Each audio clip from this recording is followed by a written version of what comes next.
Township of Parsippany-Troy Hills, Township Council Agenda Meeting of September the 5th, 2023. Introduction. Adequate notice of this meeting has been provided in accordance with the requirements of the Open Public Meetings Law by filing the notice in the office of the Township Clerk and by posting the meeting notice on the bulletin board at the Municipal Building on December the 21st, 2022, where it has remained posted since that date. A legal notice appeared in the Daily Record and the Newark Star Ledger on December the 28th, 2022. Councilman Neglia, would you please lead us in the flag salute?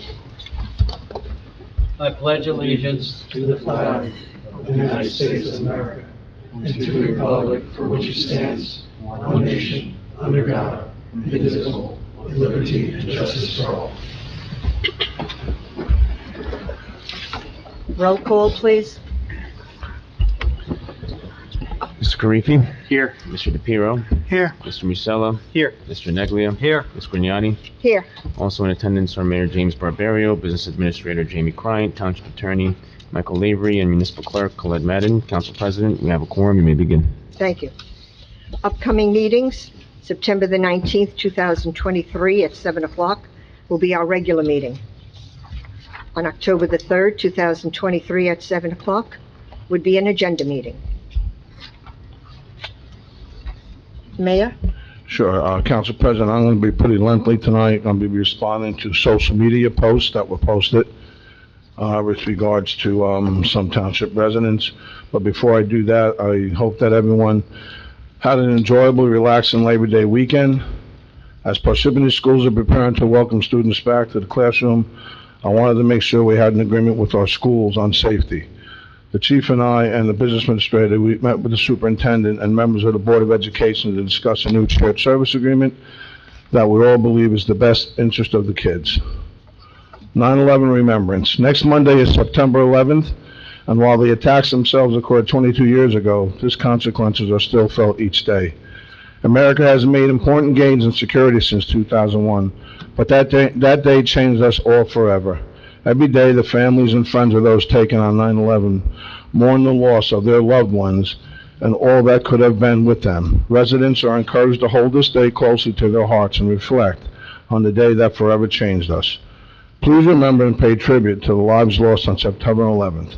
We especially remember our community members lost on that day: Martin Brzezinski, Antoinette Duger, Jason Kyle Jacobs, Michael Pesherin, Thomas H. Polimas, Maria Teresa Santillan, and Michael C. Cerisi. Parsippany will never forget.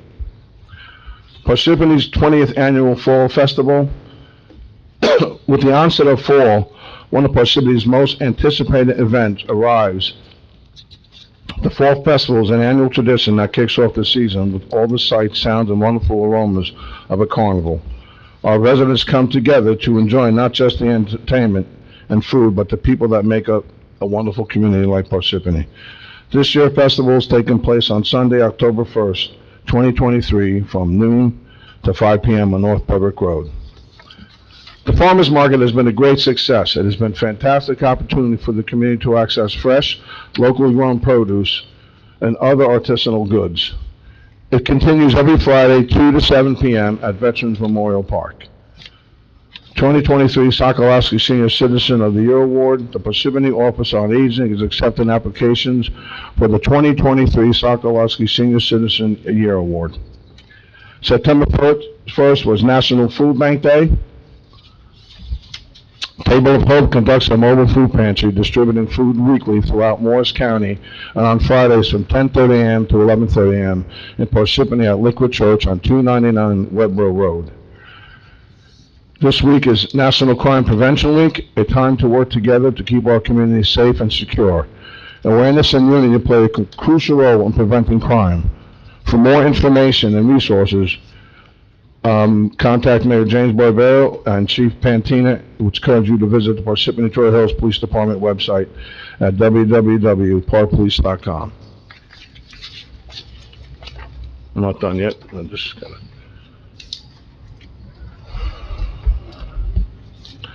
So I would like to take the opportunity to respond to an issue raised by a social media post regarding the township's handling of residents' concerns. I just want to make one thing clear, how the Mayor's Action Center works. We get complaints that come in or just concerns, and then we forward them to the departments, to the professionals that would handle them. That's one thing. But one of the concerns was that said the administration wasn't adhering to was Meadowbrook Road and Mountain Way Road. But regardless of the motivation or the source of the legitimacy of a medium, it is imperative to ensure we are conducting ourselves with an eye towards good service for our residents and not politics. Here is a breakdown of the events and the timeline from what my understanding is. And this is important because this has been made an issue on social media, and I'm going to tackle it today. Shortly after July 3rd, 2023, the Township Governing Body received correspondence from Township resident Annie Chandy regarding a traffic safety in the Powder Mill community. There was a 2018 letter and petition for sidewalks signed by nearly 20 residents that was sent to the prior mayor and council at that time. On or before July 10th, the correspondence letter was forwarded to the police chief and township engineer with instructions to review and provide feedback to the residents. Now, did you all get this email? Well, I'm sure you did. Yeah. At my direction, I had the letter addressed by the business administrator during the business administrator's report on July 11th, 2023, Township Council meeting. You can go to the link on YouTube at the 7:38 mark. This was discussed to the entire council, and we did reach out to the residents. But during the business administrator's report, the business administrator explained to the public that the council and mayor received a letter about traffic safety from residents in Powder Mill section of town, and they offered ideas. He stated that we wanted to let members of the public know that the township is looking into suggestions that were presented, and we'll have our traffic division look into the situation. On the following Sunday, Captain Dowd reached out to Annie Chaney to discuss our approach to addressing the residents' issues and advised her of the speed data analysis we were going to take. Part of this conversation informed her that these black boxes would be placed out for roughly a week or until sufficient data is achieved, and then reactivated in the original spot starting the first week of school year, followed by approximately 2 weeks of monitoring. In the meantime, the PD would step up dedicated patrols and enforcement. The residents were on board with the strategy, and it was implemented. On Meadowbrook Road, over 13,500 vehicles were analyzed, with an average speed of 28 miles per hour. On Mountain Way, over 13,700 vehicles were analyzed with an average speed of 33 miles per hour. This data will be compared to the data received after the opening of the schools. Enforcement efforts have been significant, and this can be confirmed by public records such as ticket logs and officer body cam video if additional verification is necessary. Police officers continue to patrol this area in an effort to slow vehicles down and visibly show drivers and residents of the neighborhood that their safety is a priority. If anyone does not trust that the PD and the township are following through on this issue, please Oprah requests the tickets and warning logs, and I'll bet on this day and age there is a body cam footage of stops that show the PD is working hard. Myself and the business administrator met with the township engineer on 2 occasions about this issue. His opinion is that Mountain Way is an extremely wide roadway which gives drivers a false sense of speed. Drivers tend to drive faster on wider roadways. The road transitions from 30 feet wide in the wooded area near the park of 40 feet wide in front of the houses. He believes that the only way to help slow vehicle speeds is that to paint double yellow center line stripes and a white edge strip striping the road with a 12-foot wide lane along the 8-foot wide shoulder in each direction to change the driver's perspective and give a sense of a narrower roadway. It would also give pedestrians an area to walk. Though he recollects that this was brought up a few years ago, and the residents were adamantly against any striping because they felt it would reduce the property values. The strategy was to circle back after receiving a back-to-school traffic data and have the professionals in engineering and traffic division attend a community meeting with the residents to discuss. As you can see, multiple employees and multiple departments are very quickly working to address the residents' concerns, and the police and engineering departments have been actively communicating with the residents in this area. But it seems the township work has been preempted by misinformation and politics, which is challenging, but we will continue to work and rectify this issue for the residents. We are ready for the next step, so we're going to have the chief, we'll be reaching out to the resident with regards to who we've been dealing with, of setting up a meeting to talk about the stripings and to make that a safer roadway. Thank you. Thank you. Township Council, Nothing at this time. Mr. Lavery, Nothing this evening, Council President. Administrator, Mr. Cryan, Nothing at this time, thank you. Township Clerk, No report at this time, Council President, thank you. I have a committee report. Parsippany-Troy Hills Economic Development Committee has scheduled ribbon-cutting ceremonies for the following new businesses in Parsippany. On September the 9th at 12 o'clock, Social Hub, located 1735 Route 46 in Parsippany. On September the 12th at 2 p.m., Unity Bank, 66 North Bevwick Road in Lake Hiawatha. September 23rd at 10 o'clock, Professional Physical Therapy, 333 Littleton Road in Parsippany. September the 23rd at 12 o'clock, Razor Edge Barbershop, 271 Parsippany Road. And on September the 30th at 9:30 in the morning, Sud City, 83B North Bevwick Road, Lake Hiawatha. The public is invited to attend all these grand openings. The Economic Development and Video on the Go just completed the following Meet the Merchants segments: Funny Books at 98 North Bevwick Road, and Parsippany's Best Pizza, 756 Route 46. You can view these merchants on the Township YouTube, Video on the Go YouTube, the Township website, Public Access TV Channel 21, and on parsippanyfocus.com. If you would like to have your business featured on Meet the Merchants, contact Frank Cahill. Tuesday, September the 19th at 7 p.m., the Economic Development Committee will present a plaque to David Simon and Todd Ward from Newmark Realty in appreciation of securing a lease for Gilead Sciences for 96,391 square feet in latitude, located at 379 Interpace Parkway. The next meeting of the Parsippany Economic Development Committee is Wednesday, September the 6th at 90 East Halsey Road, 3rd floor, conference room. The public is invited. Contact Frank Cahill at 973-559-6000 for details.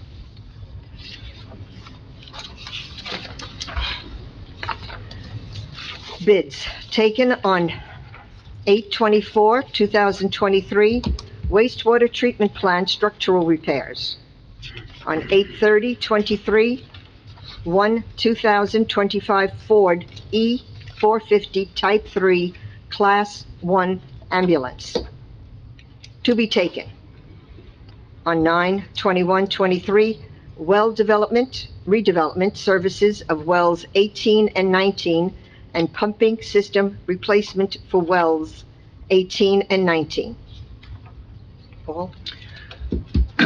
This time, I'd like to entertain a motion to open up the public session. Motion to open up public session by myself.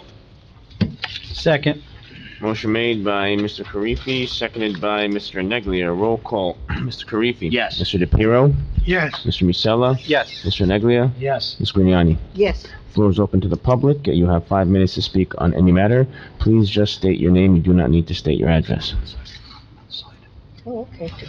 I have to check it.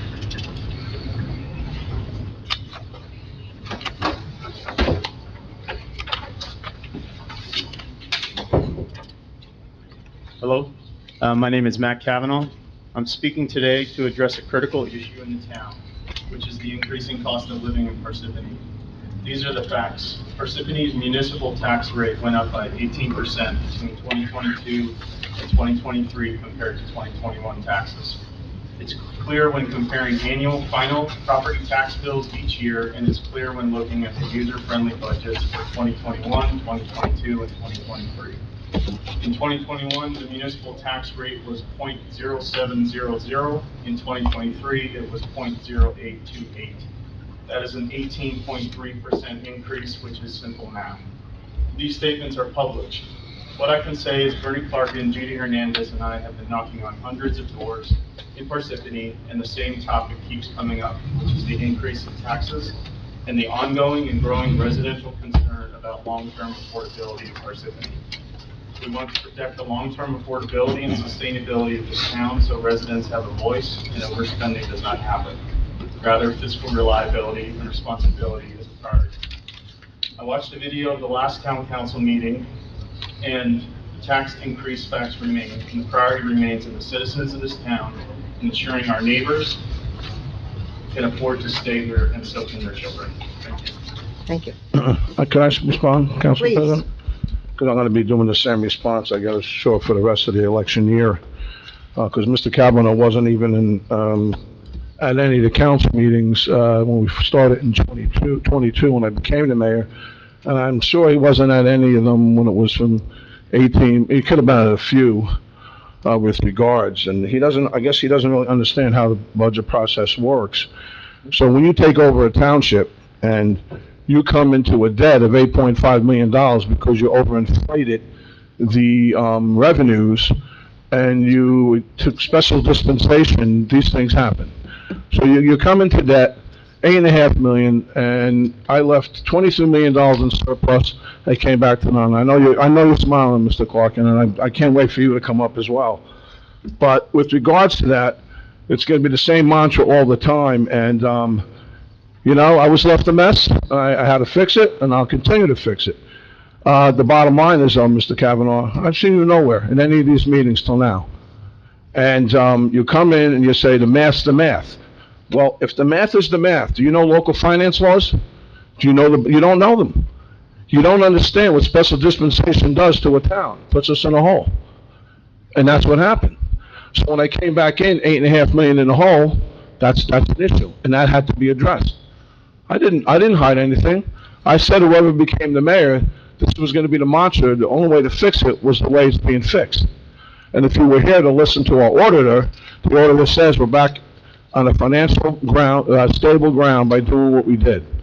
But like I said, I throw you nowhere. I did this at the budget meetings, and I'm sure if you would have heard some of the things we had to say, you might have took a back seat to understanding that the town was in a bad way. When you take special dispensation, basically what that says is that the town can break the local finance laws, rules, because you're not allowed to use the law of average. So how they figured it out was they use an average of 3 years, and they come out, and I'm going to use one of the easiest ones, hotel tax. So they said we were going to collect $2 million on hotel tax. Gentlemen, ladies, did we collect $2 million? No. We only collect $900,000, which means we're $1.1 million in the hole. Just on that one item, And everything else, same thing. Everything was misappropriated. So that's why we got into this situation, and we fixed it, and we're going to continue to fix it. So thank you. I want to respond also. Council campaigns are heating up, and along with it, distortions and half-truths become the norm. I would normally just endorse Karifi, Kendall, and McGrath as the best candidates to continue restoring fiscal responsibility to Parsippany. However, the Democratic candidates for council are expressing alarm about the budget increases for 2022 and 2023 produced by the all-Republican mayor and council. Where were they for the 4 years under Mayor Michael Soriano, 2018 to 2021? Could have used your help back in those days. During the 4 years under Soriano, the fund balances of the water department, sewer department, Knoll Utility, and the township were reduced from $8 million surplus to $680 surplus. He constantly pushed the can down the road wherever he could get away with it. Soriano delivered his State of the Town address at a special meeting that he called on Friday, February 7th, 2020. His speech was filled with doom and gloom, which he blamed on everybody but himself. He blamed the zoning board, he blamed the township council, he blamed the previous administration. He was setting up for a huge tax increase that he would propose in the 2020 budget. The BA Fred Carr and Soriano issued an order to defer all capital spending to 2022, eliminate all scheduled overtime, eliminate all professional education or attendance at training seminars unless required by collective bargaining, eliminate attendance at New Jersey League of Municipalities, freeze all hiring except Soriano could continue to hire his cronies, freeze all promotions. This mandate produced a serious manpower shortage in the police department, the DPW, parks and forestry, buildings, and all the other utilities.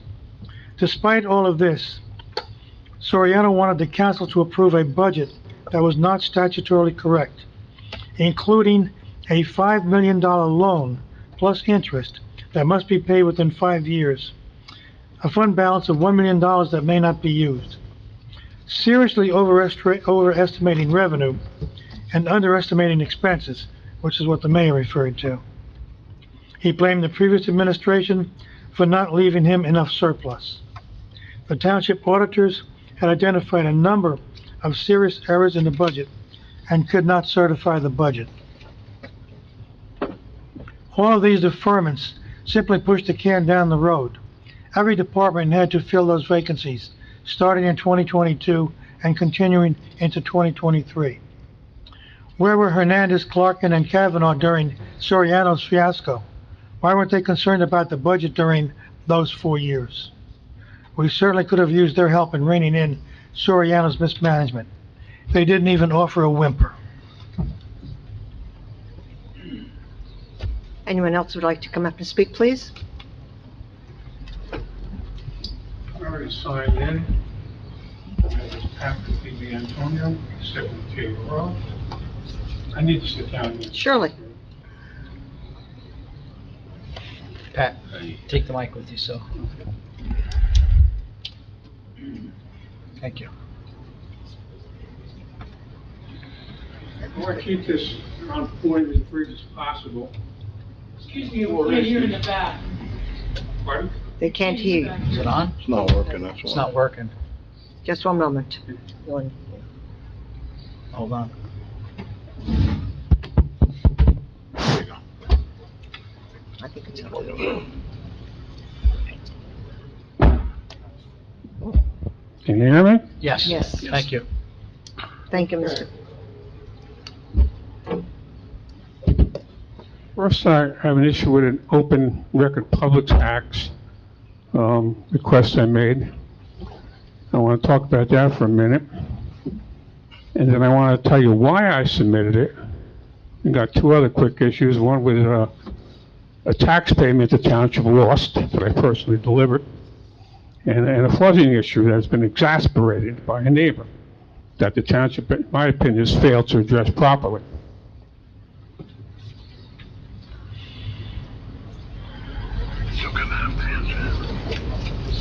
In late June, I stopped at your clerk's office and filled out the form for an OPA request.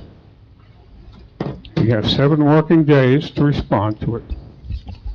The 7 days passed. They want an extension. More time passed. They want another extension. More time passed. They want another extension. I denied it. And here we are, 2 months later, August 28th, I went there again. I still don't have the OPA request. And I get an email from your town clerk. I'm quoting him. I won't say he got my name wrong. He didn't get my name right. You requested extremely voluminous request. There's approximately 5,000 pages of emails. Currently, documents are being reviewed, and once the review is complete, we will contact you. And he goes on. And when I'd gone to the clerk's office a few weeks earlier, I went there 3 times. The lady there, Mary, told me there were 300 emails and 5,000 pages. I said, how can this be? This is 17 pages per email for cleaning up one residential property. They assured me this was the case. Finally, on August 29th, I get 5,000 pages of emails. I like to bring them up to you, read them. I only bought 4 pages. I got over 4,000 pages similar to this. You read them out loud. I don't care. It's fine with me. Can I bring them up there? After you're finished, sir, after you have your 5 minutes. This Okay? is part of it. Here, read them out loud. Tell me what they say. I got over 4,000 pages like this. Go ahead, continue. Read it. Well, the pages are blank. Pardon? Continue, please. Let's not have a back and forth. Show Continue them to what you're everything. saying. Show them to everybody.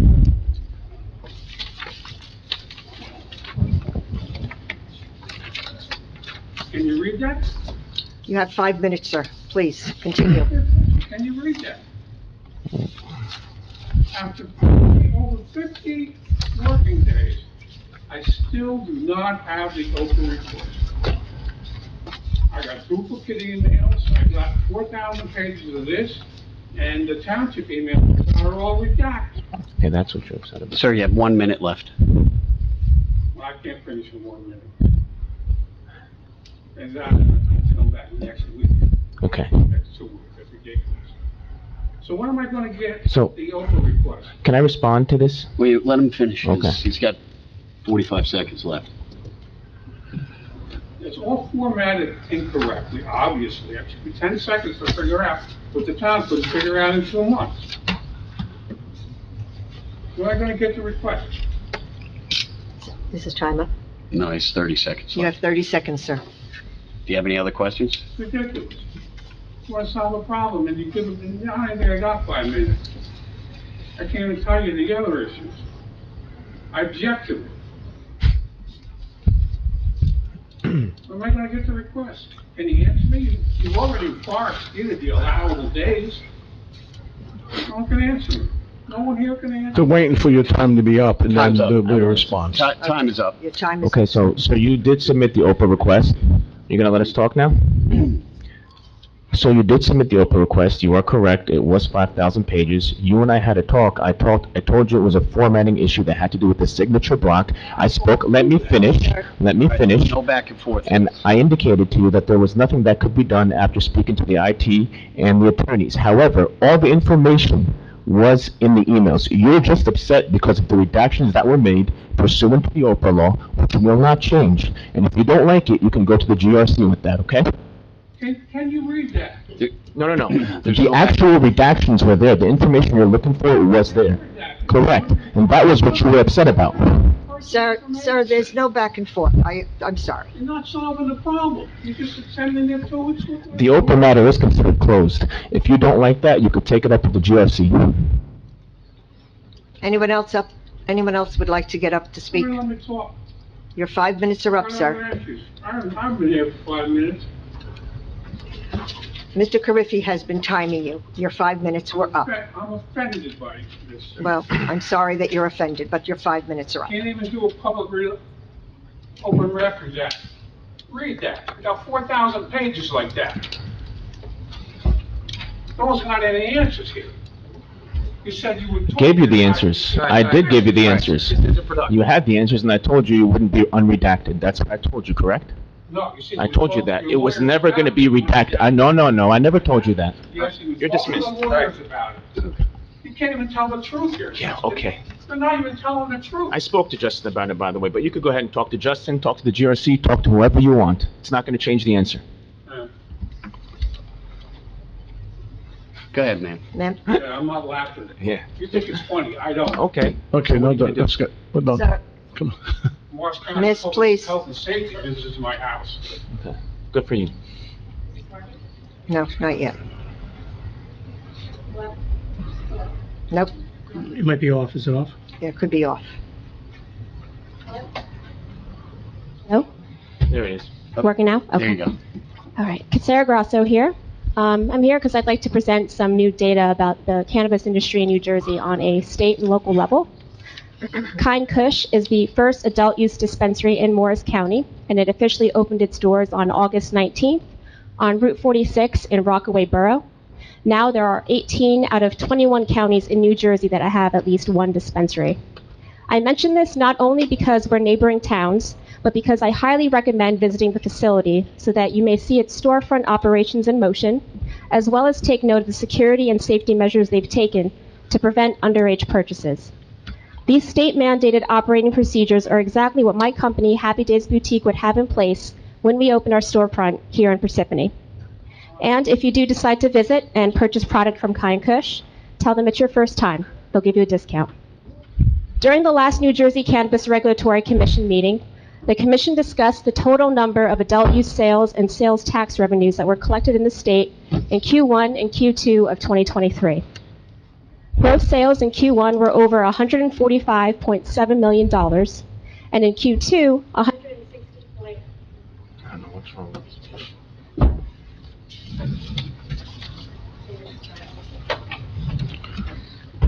Mr. Clyde will be coming.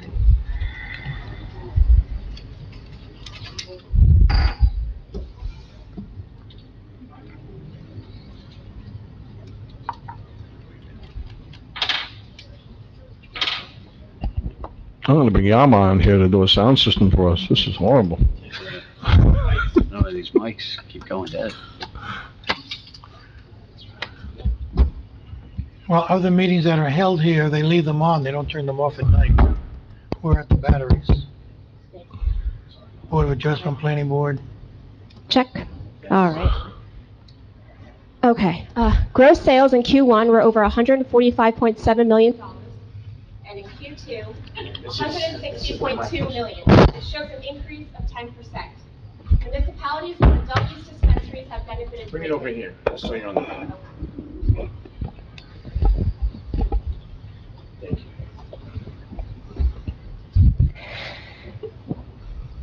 Okay.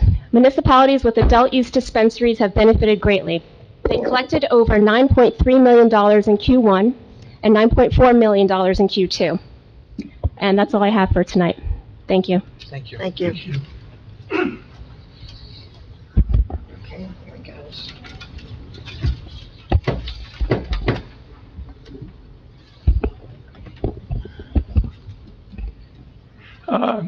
Barney Clarkin, can you hear me? Yes, sir. Okay, so I have several comments, but based on what was said earlier, I'm going to drop back to some of the mayor's comments that he made again tonight.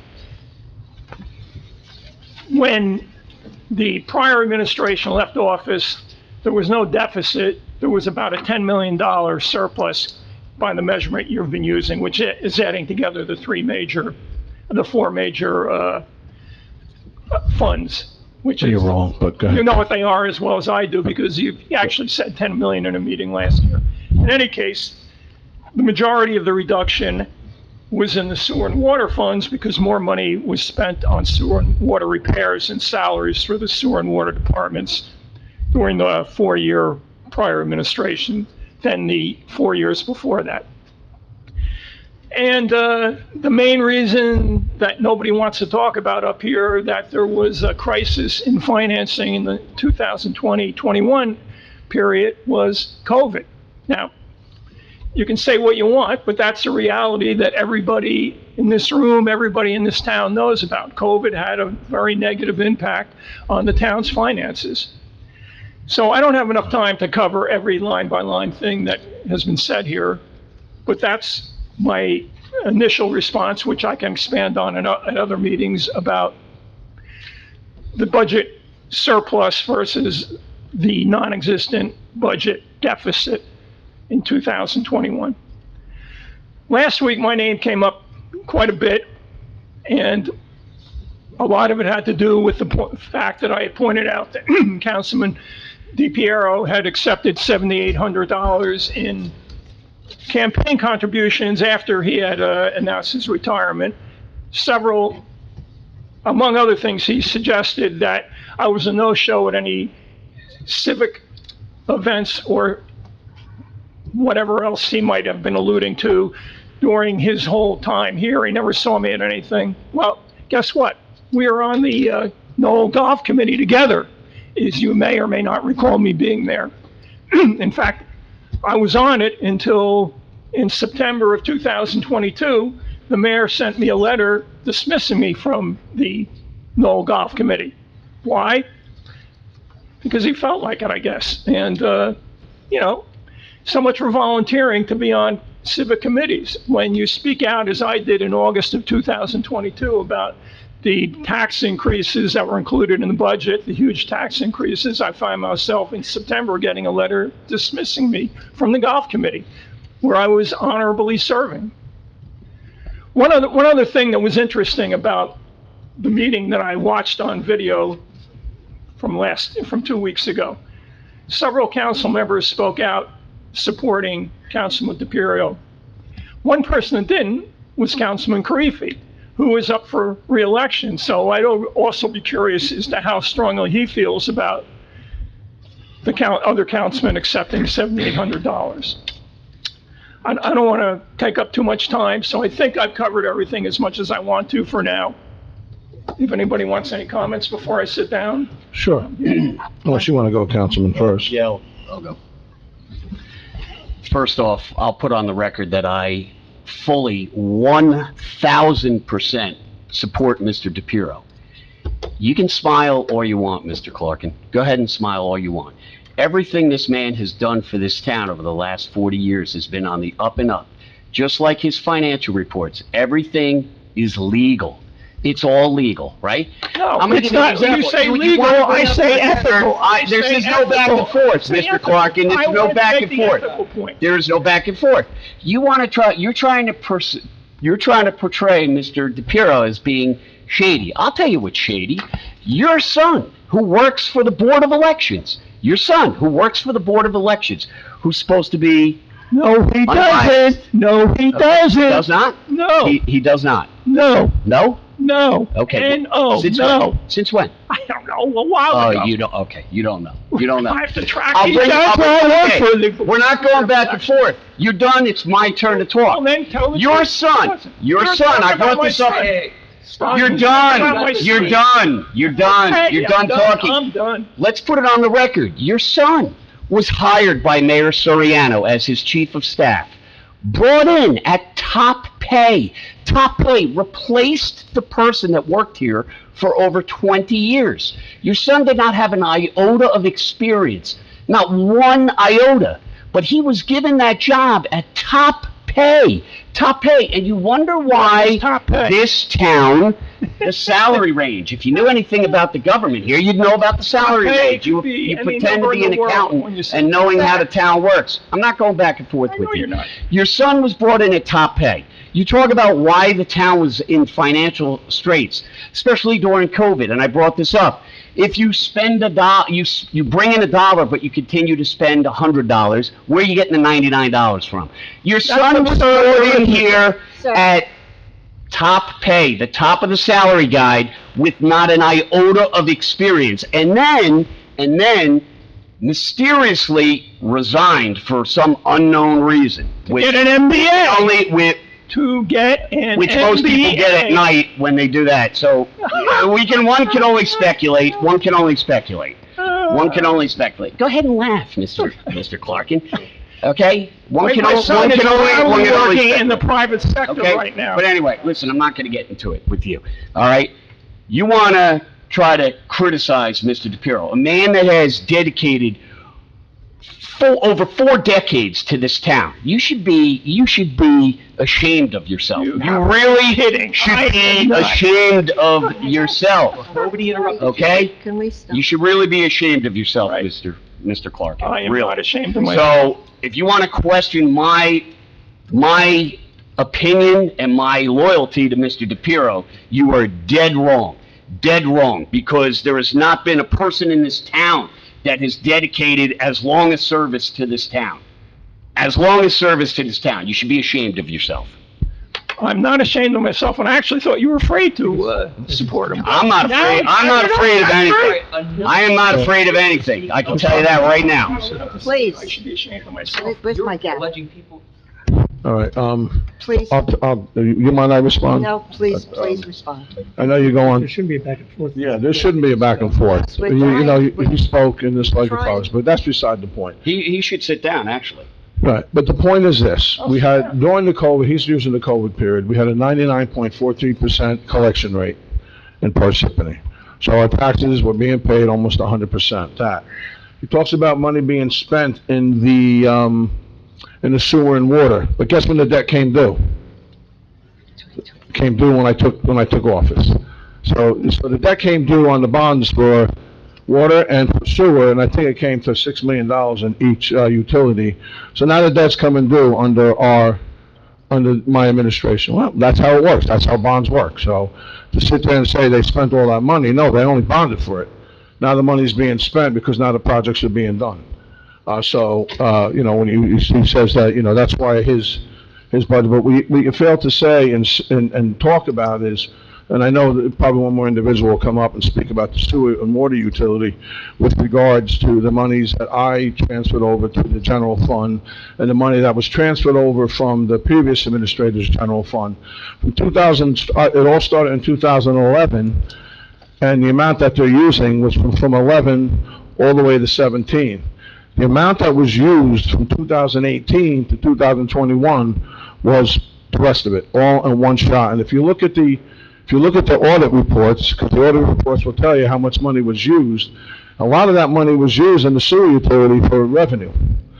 And so they anticipated revenues by using the fund balance to anticipate revenues that what never generated. So you got a double hit on that with regards to the amount. The amount that was used was an astronomical amount in a certain amount of time that the sewer utility could not handle it, the water utility could not handle it. Everything's back on track. If it was used properly, you probably wouldn't have raised the rates 39%. It would probably have been something less. But to be totally honest with you, going forward, you know, when you talk about the sewer water utility, you got to look at a lot of things. You got to look at increases in salaries. You got to look at the bond. You got to look at all those types of things. But that being said, what you failed to mention, and I did bring this up, and you weren't at the meeting, with regards to the budget, you made some in your flyer in the focus. You made comments with regards to saying that my administration increased the budget by $1,091,000 for salaries and expenses in my own office and the administration. And you said that's a 32% increase. What you failed to say was the fact that when we had the budget process in the hearing, we described to you what happened there. We took those salaries from other departments and we put them in the right departments. So if there was a 32% increase in administration, there was a 32% decrease in another department because we had to verify, and the CFO, which is the chief financial manager, felt that that would be the best thing to do. So nothing really increased, it was just a washout. So I just wanted to get that out, and there's a few more things I want to get out. Could you talk about salary adjustments? You said there's $750,000 in salary adjustments, and that was an increase, but we explained that to you. We're negotiating how many contracts? Collective bargaining agreements. We got blue collar, we have supervisor, we have PBA, we have SOA. So we have to have that money there just in case, because there's going to be increases, there's going to be certain things, so the money has to be there. Like, it's almost like a contingency plan. I mean, that's being prudent. So say we didn't do that, and we didn't show the $750,000. Guess what? We'd have to go to emergency appropriations and go to a local finance board and ask them for forgiveness, kind of. And you know I'm not going to get any forgiveness. So we got to hope that they would approve an emergency bond. Instead, it's in the budget. Nothing was hidden, and that's the way it should. That's the way we do it here going forward. So thank you, Council President. Thank you. My turn. Mr. DePiero? Since Bernie wasn't here at our last meeting, I will respond again to his poison pen letter to Focus. Since I didn't get any publication, I'll respond here. Bernie's accusations and assumptions are pathetic. I heard somewhere that liars and thieves judge everyone by their standards. Not sure if this is the case here, but I do need to set the record straight. The park development that Bernie refers to was part of round 3 of Parsippany's affordable housing agreement with the New Jersey courts. My vote on the Township Council and on the Planning Board included several other locations also that were part of our agreement with the courts. I did not seek donations from Park or any other location during that period, and they did not offer any.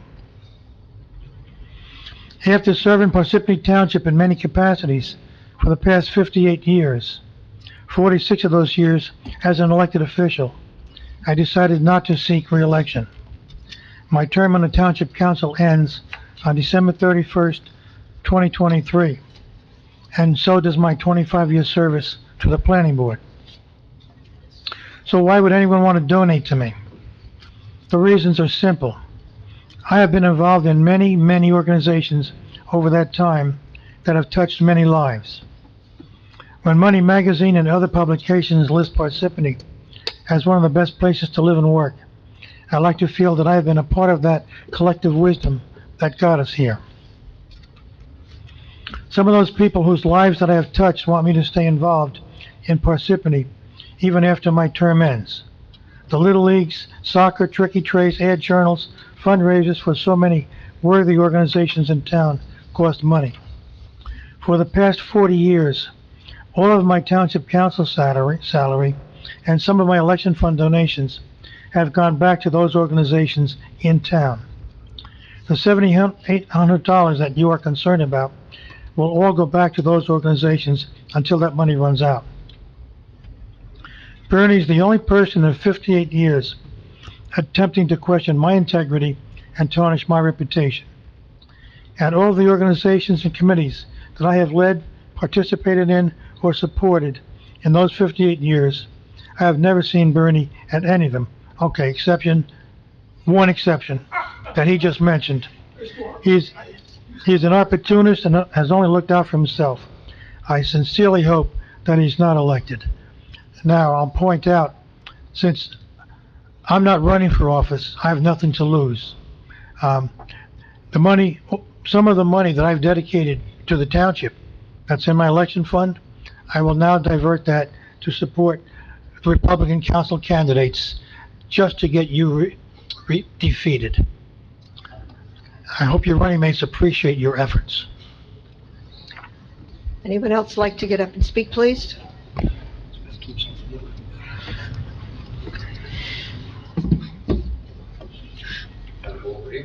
Yes, please.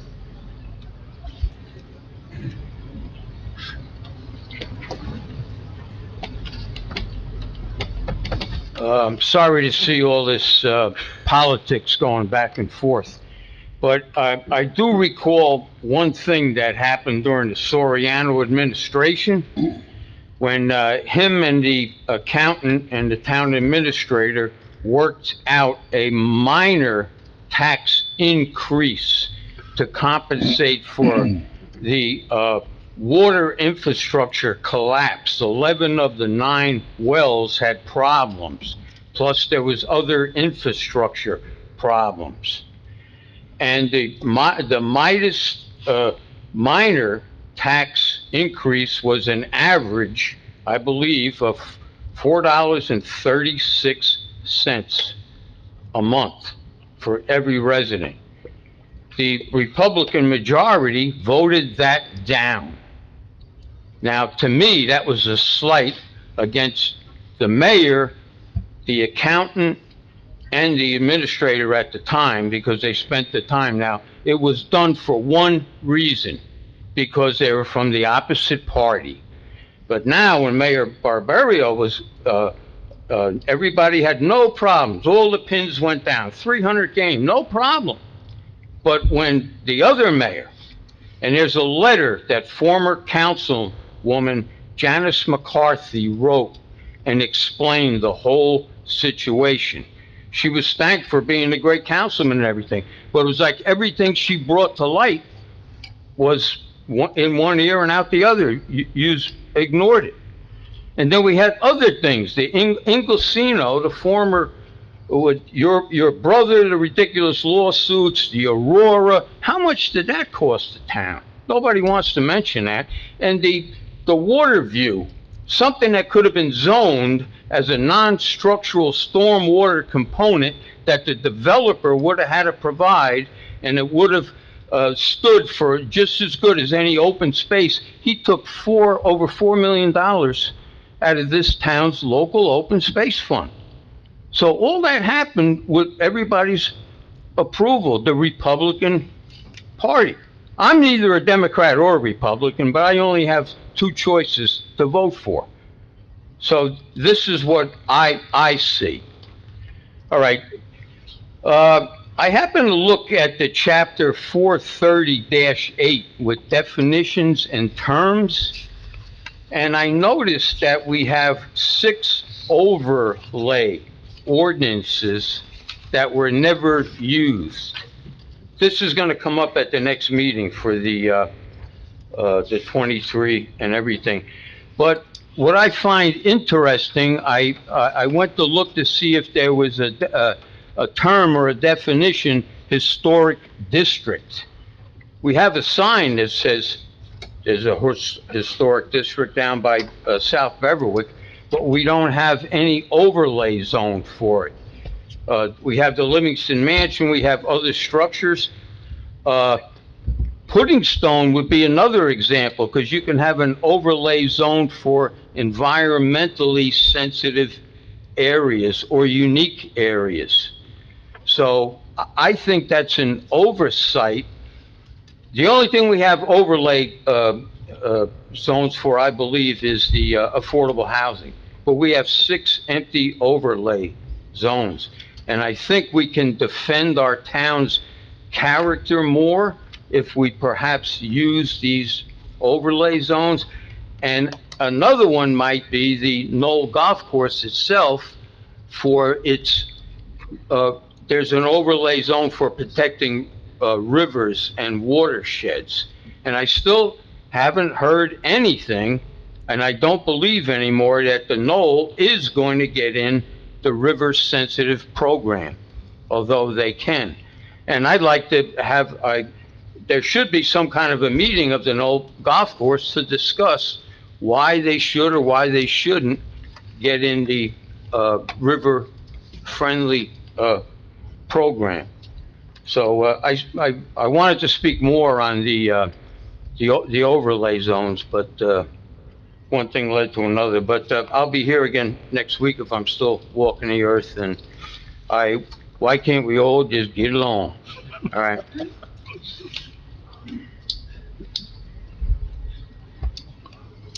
Anyone else would like to come up and speak, please?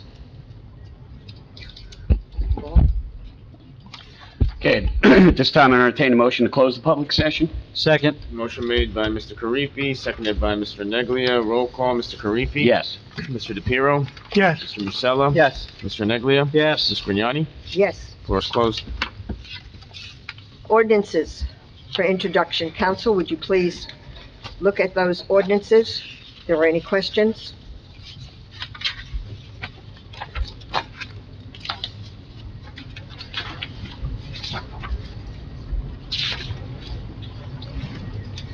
Same with the consent agenda resolutions. Please look at them if there are any questions.